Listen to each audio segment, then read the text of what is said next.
ಕಾರ್ಮಿಕ ಸಚಿವರು ಈಗ ಯಾರಿದ್ದಾರೆ 1.5 ವರ್ಷದಿಂದ ಅಂತ ಗೊತ್ತಾ ತಮ್ಗೆ? ಸಂತೋಷ್ ಲಾಡ್. ಏನೇನು ಉಪಯೋಗಗಳ ಪಡ್ಕೊಂಡಿದ್ದೀರಾ ಕಾರ್ಮಿಕ ಇಲಾಖೆ? ಮಕ್ಕಳಿಗೆ ಸ್ಕಾಲರ್ಶಿಪ್ ಬಂದಿದೆ ಸರ್, ಮದುವೆ ಹಣ ಬಂದಿದೆ ಸರ್, 2 ಬೆನಿಫಿಟ್ಸ್ ಮತ್ತು ಕಿಟ್ ಸಿಕ್ಕಿದವ್ರು ಸರ್. ಬಿಲ್ಡಿಂಗ್ ಮೇಲೆ ಬಿದ್ದರೆ ಹಾಸ್ಪಿಟಲ್ ಖರ್ಚ, ವಿಕಲಾಂಗಂದ್ರೆ 2 lakhs ಸಹಾಯಧನ ಸ್ಕಾಲರ್ಶಿಪ್ ಬರ್ತೈತೆ ಸರ್. 10,000 20,000 ಹಿಂಗೆ ಬರ್ತೈತೆ ಸರ್. ಬೇರೆ ಏನಾದ್ರು ಹೇಳೋದೈತಾ ಸಂತೋಷ್ ಲಾಡ್ ಅವ್ರಿಗೆ? ಲೇಬರ್ ಆಫೀಸ್ ಒಳಗೆ ಹೋಗಿದ್ರೆ ಸ್ವಲ್ಪ ಮಾನ ಮರ್ಯಾದೆ ಕೊಡಂಗಿಲ್ಲ ಸರ್. ನಮ್ಮಂತ ಕಾರ್ಮಿಕರು ಇರೋದ್ರಿಂದಾನೇ ನಿಮ್ಮಂತ ಅಧಿಕಾರಿಗಳು ಇಲಾಖೆನಲ್ಲಿ ಬಂದು ಕೂತಿರೋಂತ ನೀವು ಒಂದ್ಸಲ ಹೇಳಿ. ಹೇಳಿದ್ರೇನು ಸ್ವಲ್ಪ ಅವ್ರೇನಂತಾರ ಏನ್ ಮಾಡ್ತೀರಿ ಮಾಡ್ರಿ. ಬಿದ್ದು ಮರಣ ಹೊಂದಂತವ್ರು ಇದ್ದಾರೆ. ಸೊ ಆ ತರದ್ ಏನಾರು ಆದ್ರೂ ಕೂಡ ತಮ್ಮ ಇಲಾಖೆನಲ್ಲಿ ದುಡ್ಡು ಏನಾರು ಬರುತ್ತಾ? ಚಲೋ ಐತ್ರಿ ಸರ್, ಎಲ್ಲರಿಗೂ ಒಳ್ಳೇದು ಮಾಡೋದಾರ ಸರ್. ಬರ್ತೈತಿ ಸರ್ 5 ಲಕ್ಷ.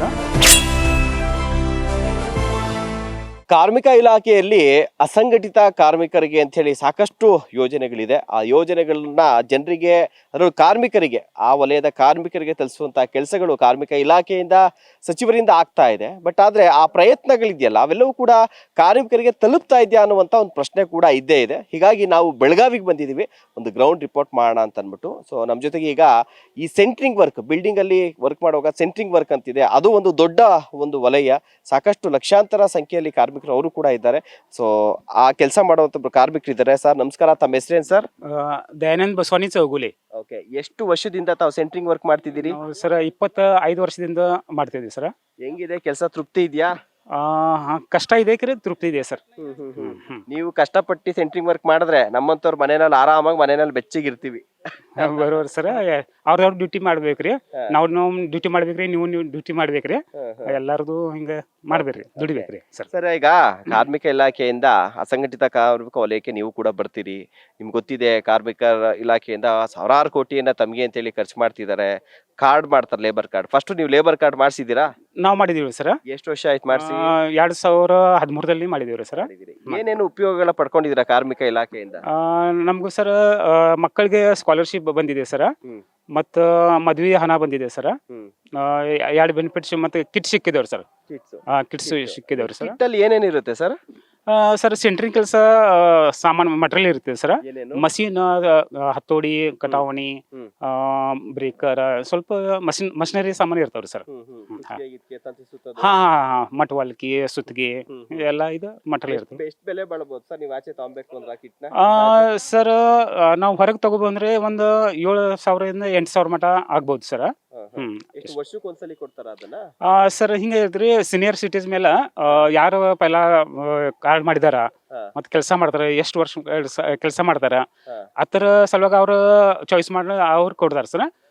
ಒಂದ್ಸಲ ಸಿಕ್ಕಿದ್ರೆ ಒಂದು 5 ವರ್ಷ ಅಥವಾ 6 ವರ್ಷದಿಂದ ಇನ್ನೊಂದ್ಸಲ ಸಿಗ್ತೇರಿ ಸರ್. ಈಗ ಸರ್ ಅದನ್ನ ಬಿಟ್ರೆ ಕಾರ್ಮಿಕರಿಗೆ ಇನ್ನೂ ಸಾಕಷ್ಟು ತಮ್ಮ ಮಕ್ಕಳಿಗೆ ವಿದ್ಯಾಭ್ಯಾಸಕ್ಕಾಗಿ ಅಥವಾ ತಮ್ಗೇನಾದ್ರು ಅಪಘಾತ ಆಯ್ತು, ಏನಾದ್ರೂ ಅಂಗವಿಕಲತೆ ಆಯ್ತು ಅದಕ್ಕೆ, ಅಥವಾ ಕೆಲಸ ಮಾಡುವಂತ ಸಂದರ್ಭದಲ್ಲಿ ಕಟ್ಟಡದಿಂದ ಬಿದ್ದು ಏನೋ ಅನಾಹುತ ಆಗಿ ಪ್ರಾಣ ಹೋಯ್ತು, ಅದಕ್ಕೆ ಏನೇನೆಲ್ಲ ಪರಿಹಾರಗಳಿದೆ ಅನ್ನೋದು ಗೊತ್ತಾ ಸರ್ ತಮ್ಗೆ? ಸರ್ ನಮ್ಮ ಇಲಾಖೆ ವತಿಯಿಂದ, ಕಾರ್ಮಿಕ ಇಲಾಖೆ ವತಿಯಿಂದ ಸ್ವಲ್ಪ ಬಿಲ್ಡಿಂಗ್ ಮೇಲೆ ಬಿದ್ದರೆ ಹಾಸ್ಪಿಟಲ್ ಖರ್ಚ, ವಿಕಲಾಂಗಂದ್ರೆ 2 lakhs ಸಹಾಯಧನ ಹೀಗೆಲ್ಲ ಸಿಗ್ತೈತ್ರಿ ಸರ್. Okay sir. ಮಕ್ಕಳಿಗೆ ಸ್ಕಾಲರ್ಶಿಪ್ ಏನೋ ತಗೊಂಡಿದ್ದೀರಾ? ನಾವು ತಗೊಂಡೇವ್ರಿ ಸರ್. 3-4 ಸಲ ನಮ್ಗೆ ಸಿಕ್ಕಿದೆ ಸರ್. ಒಳ್ಳೇದು. ಎಷ್ಟು ಜನ ಮಕ್ಕಳಿದ್ದಾರೆ? ಎಷ್ಟು ಮಂದಿ ಸ್ಕಾಲರ್ಶಿಪ್? ಇಬ್ರಿಗೆ ಸರ್. ಎಷ್ಟು ಮಕ್ಕಳು ಇರಲಿ, ಒಬ್ಬ ಇದ್ರೆ ಒಬ್ಬರಿಗೆ, ಮತ್ತೆ 5-6 ಜನ ಇದ್ರೆ ಅದರಲ್ಲಿ ಇಬ್ರಿಗೆ ಸ್ಕಾಲರ್ಶಿಪ್ ಬರ್ತೈರಿ ಸರ್. ಎಷ್ಟು ಬರುತ್ತೆ ಅದು ಸ್ಕಾಲರ್ಶಿಪ್? ಅದು ಸ್ಕೂಲ್ ಫಸ್ಟ್ ಇಯರ್ ಸ್ಟ್ಯಾಂಡರ್ಡ್ ದಿಂದ ಎಜುಕೇಶನ್ ಮೇಲೆ ಐತ್ರಿ ಸರ್. 10ನೇ ಕ್ಲಾಸ್ ಅದು ಪೈಲ ಬರ್ತಿದ್ ಸರ್. 10,000 20,000 ಹಿಂಗ್ ಬರ್ತಿದ್ ಸರ್. ಈಗ ಸ್ವಲ್ಪ ಕಡಿಮೆ ಮಾಡಿದಾರೆ ಸರ್. ಎಲ್ಲಾರ್ಗು ಸ್ವಲ್ಪ ಕಷ್ಟ ಆಗತ್ತೆ ಸರ್. ಪೈಲ ಚಲೋ ಇತ್ರಿ ಸರ್. ಅಗದಿ ವ್ಯವಸ್ಥಿತ ಎಲ್ಲಾರ್ಗು ಸ್ಕಾಲರ್ಶಿಪ್ ಬಂದ್ರೆ ನಮ್ಗೆ ಸ್ಕೂಲ್ ಖರ್ಚ ಹೋಗ್ತಿತ್ರಿ ಸರ್. ಮತ್ತೆ ಈಗ ಮದ್ವೆ ಆದ್ರಲ್ಲೂ ಕೂಡ ದುಡ್ಡಿದೆ. ಅವಾಗೇನೋ ನಿಮ್ ಮದ್ವೆ ಅಷ್ಟ್ರಲ್ಲಿ ಆಗೋಗ್ಬಿಟ್ಟಿತ್ತ ಕಾರ್ಡ್ ಮಾಡ್ಸಕ್ ಮುಂಚೆ? ಪೈಲ ನಮ್ಗ ಆಗ ಬಿಟ್ಟಿದೆ ಸರ್. ಈಗ ನಮ್ಮ ಮಕ್ಕಳ ಅದಾರೆ, ಅವ್ರ ಮದ್ವೆಗೆ ಬರ್ಬೋದಂತ ನಮ್ಗೆ ವಿಶ್ವಾಸ ಇದ್ರಿ ಸರ್. ಸರ್ ಪೈಲ ಪೈಲ 50,000 ಇದ್ರಿ, ಈಗ 60,000 ಮಾಡಿದ್ದಾರೆ ಸರ್. ಮಾಡಿದ್ದಾರೆ. ಇನ್ ಕೇಸ್ ಏನಾದ್ರು ಮರಣ ಹೊಂದ್ರೆ, ಯಾಕಂದ್ರೆ ಕಟ್ಟಡದ ಮೇಲಿಂದ ಒಂದೊಂದ್ಸಲಿ ಬಿದ್ದು ಮರಣ ಹೊಂದಂತವ್ರು ಇದಾರೆ, ಸೊ ಆ ತರದ್ ಏನಾದ್ರು ಆದ್ರೂ ಕೂಡ ತಮ್ಮ ಇಲಾಖೆನಲ್ಲಿ ದುಡ್ಡು ಏನಾದ್ರು ಬರುತ್ತಾ? ಬರುತ್ತೆ ಸರ್, ಬರುತ್ತೆ. ಒಂದು 5 ಲಕ್ಷ ಬರ್ಬೋದು ಸರ್, ಬರ್ತೈತೆ ಸರ್ 5 ಲಕ್ಷ. ಮತ್ತು ಪರ್ಸೆಂಟೇಜ್ ಮೇಲೆ ಅಂಗವಿಕಲಾಂಗ ಇದ್ರೆ 2 ಲಕ್ಷ ತನಕ ನಮ್ಗೆ ಸಿಗಬಹುದು ಸರ್. ಕಾರ್ಮಿಕ ಸಚಿವರು ಈಗ ಯಾರು ಇದ್ದಾರೆ 1.5 ವರ್ಷದಿಂದ ಅಂತ ಗೊತ್ತಾ ತಮ್ಗೆ? ಹಾ ಸರ್, ಸಂತೋಷ್ ಲಾಡ್. ಏನ್ ಅನ್ಸುತ್ತೆ ಅವ್ರ ಕೆಲಸ? ಚಲೋ ಐತ್ರಿ ಸರ್, ಎಲ್ಲಾರ್ಗು ಒಳ್ಳೇದು ಮಾಡದಾರ ಸರ್. ಅದು ನಮ್ಗ ಅವ್ರಿಗೆ ಒಂದ್ ಸ್ವಲ್ಪ ಹೇಳುದಂದ್ರೆ ಸ್ಕಾಲರ್ಶಿಪ್ ಮತ್ತ ಪೈಲಾ ಹೆಂಗೈತ್ರಿ ಸರ್, ಅಷ್ಟ ಪರ್ಸೆಂಟೇಜ್ ಕೊಟ್ರೆ ಎಲ್ಲಾರ್ಗು ಚಲೋ ಆಗ್ತೈತ್ರಿ ಸರ್. ಮತ್ತ ಫೇಕ್ ಲೇಬರ್ ಕಾರ್ಡ್ ಇದೆ, ಅದ ಸರ್ವೆ ಮಾಡಿ ಎಲ್ಲಾ ಡಿಲೀಟ್ ಮಾಡಿದ್ರೆ ಎಲ್ಲಾರ್ಗು ಒಳ್ಳೇದನ್ನು ಆಗ್ತೈತೆ ಸರ್. ಮತ್ತ ಬಹಳಷ್ಟು ಜನ ಬ್ಯಾರೆದವ್ರನ್ನು ಅದ ತರದ ಲಾಭ ತಗೋತಾರ ಸರ್. ಅದ ಒರಿಜಿನಲ್ ಲೇಬರ್ ಕಾರ್ಡ್ ಲೇಬರ್ಗ ಸಿಗಬೇಕ್ರಿ, ಅದಷ್ಟು ನಮ್ಗ ಇಚ್ಛೆ ಐತ್ರಿ ಸರ್. ಈಗ ಸಂತೋಷ್ ಲಾಡ್ ಅವ್ರ ಕೆಲ್ಸಕ್ಕೆ 1 ರಿಂದ 10 ಅಂಕದಲ್ಲಿ ಎಷ್ಟು ಅಂಕ ಕೊಡ್ತೀರಿ? 8 ಅಂಕ ಕೊಟ್ಟಿರ್ತೀವಿ ಸರ್. 8 ಅಂಕ ಕೊಡ್ತೀರಿ. ಬೇರೆ ಏನಾದ್ರು ಒಳ್ಳೇದಾಯ್ತಾ ಸಂತೋಷ್ ಲಾಡ್ ಅವ್ರಿಗೆ?